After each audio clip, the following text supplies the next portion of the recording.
Hola, ¿cómo están? Bienvenidos a una nueva edición de Asia America News. Yo soy Marcos González Gaba, los saludo desde Buenos Aires.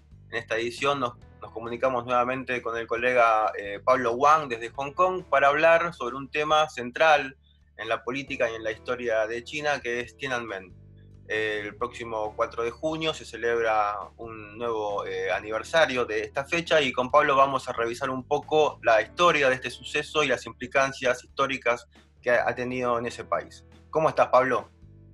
Muy bien, Marcos, acá desde Hong Kong, hablando de nuevo con todos nuestros oyentes en Latinoamérica, en el resto del mundo, nuestros oyentes hispanohablantes, para comunicar un poco, para intercambiar ideas y opiniones y análisis sobre estas realidades diferentes en Asia y en América.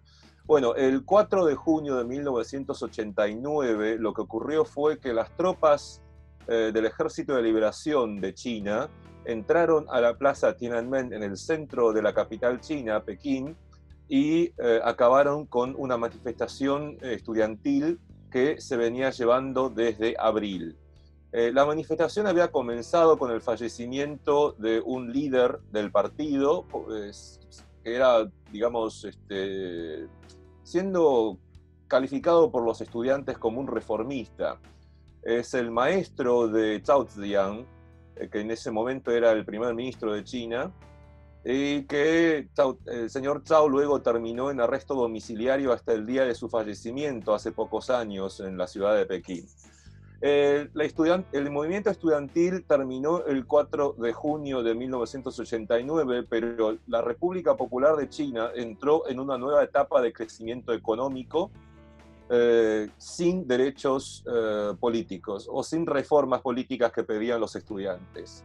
¿Por qué? Lo que se, ¿Qué lo que se pasó ahí? puede decir, lo que se puede decir es que la percepción de los jóvenes en la década de los 80 era que había una posibilidad de cambio político. Recordemos que en los 80 estábamos hablando, por ejemplo, de Glasnost, de la reforma de la Unión Soviética, de la caída del muro de metal y también la disolución de, Europa, de Alemania Oriental. Era una época de muchos cambios, pero Tiananmen ocurrió justamente en el mismo año en el que se desmoronó el muro de Berlín y se reunificó Alemania. Lo que pasó en China fue que el Partido Comunista Chino vio que esta oleada, obviamente ellos, las altas cúpulas de la directiva comunista estaban al tanto de lo que estaba sucediendo en Europa y no querían que esto sucediera con ellos mismos. No querían perder el poder político. Entonces optaron por el peor camino posible, la peor opción posible, que fue reprimir el movimiento estudiantil de forma muy violenta y muy abrupta. También tenemos que tener en cuenta que en ese momento no eran solamente estudiantes universitarios protestando en las calles. Teníamos también la formación del primer sindicato independiente y el último sindicato independiente en la historia moderna de China hasta la fecha de hoy. Tenemos también la formación de diferentes grupos civiles y de apoyo. Y también recordemos que en ese momento las tropas de Pekín, las tropas militares cercanas a Pekín, ya se habían prácticamente unido a los estudiantes. Estoy exagerando quizás, pero si recordamos algunas imágenes de esa época, del 89, habían estudiantes, habían madres ofreciendo choclos, ofreciendo flores, ofreciendo pan a los militares en los alrededores de la plaza Tiananmen. Y entonces los militares de Pekín ya estaban casi integrados al movimiento de cierta forma, aunque supuestamente ellos tenían que mantener el orden y la calma.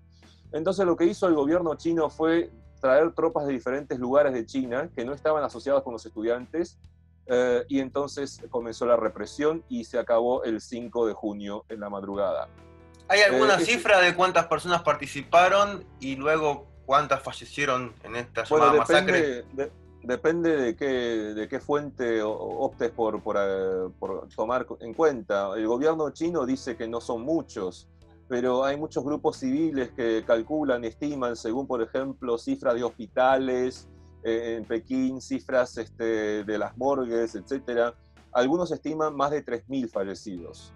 Y también conozco personas que me dicen que vieron con sus propios ojos, testigos oculares de los sucesos en Pekín en la madrugada, y que ellos estaban seguros de que habían estudiantes en las carpas, en la plaza, pero que los tanques realmente directamente arrasaban con las carpas. O sea que ellos estiman que por lo menos miles de estudiantes fallecieron.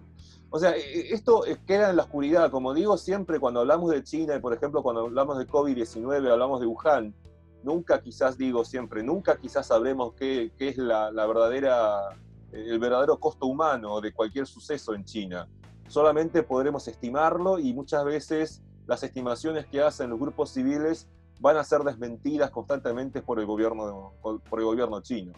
Pablo, todos los 4 de junio se hace una manifestación en Hong Kong en tributo de este momento tan importante. En China continental, en cambio, no es así. Te quería preguntar sobre las percepciones de este evento dentro de China continental y en China Hong Kong. Bueno, como sabemos, en China existe ¿cómo se llama? El Great Firewall, el Gran Firewall de China. O sea, China anteriormente, en el pasado, se construyó la Gran Muralla China para defenderse contra invasores extranjeros.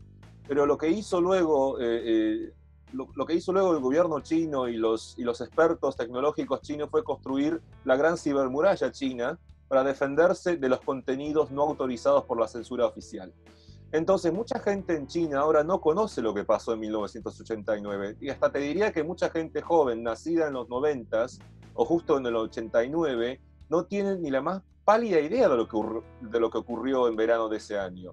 Porque el gobierno también se cercioró de que todos los textos educativos no lo pinten de la forma más natural posible, y solamente se habla en, digamos, forma muy censurada y muy cautelosa. Un disturbio político en el verano del 89 es lo máximo que uno pueda conocer si no ha podido leer textos fuera de la Gran Cibermuralla China.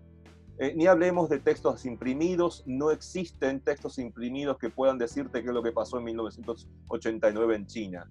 Y claramente no se puede conmemorar en absoluto esto en China. Estamos en el año 2020. Esto ocurrió en 1989, y en Hong Kong desde 1990 que se conmemora este incidente. Pero este año 2020, debido a los distanciamientos sociales y a las políticas del gobierno de Hong Kong, no se puede conmemorar el aniversario de la masacre en la Plaza Tiananmen en Pekín.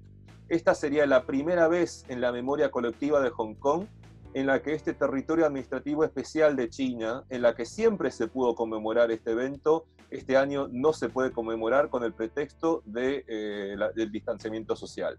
Lo mismo ocurre en Macao.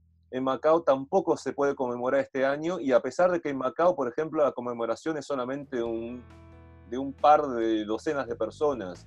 Creo que a lo sumo son 1.000 o 2.000 personas que conmemoran este evento en Macao, en una ex colonia portuguesa, ahora también parte de China y también regida según un país dos sistemas. Pero en Hong Kong, cada año, en el Parque Victoria, se reúne creo que el mínimo fueron 50.000 personas en un año, pero generalmente son 100.000 personas que se reúnen, 100.000 a 200.000 personas en un parque en el centro urbano de Hong Kong. Todos los años, sin importar el clima. Y tenemos en cuenta que en junio, acá es verano, hace como 37, 38 grados, y es un parque, o sea, son canchas de fútbol de asfalto.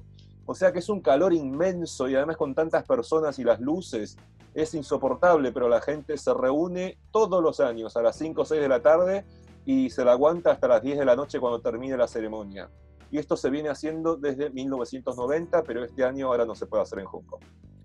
Pablo, hablábamos de este tema otras veces, y más allá de que China intente que no se sepa de esto dentro de China y muchas veces fuera, es uno de los momentos históricos más importantes de la historia moderna más actual de China, que cambió la generación, ¿no? Una generación que soñaba en hacer una modificación importante dentro de su país porque lo veía en otros países, y después de ello una China que se dedica al crecimiento comercial y económico, y que ven en el crecimiento comercial y económico su nuevo puerto, su nuevo norte.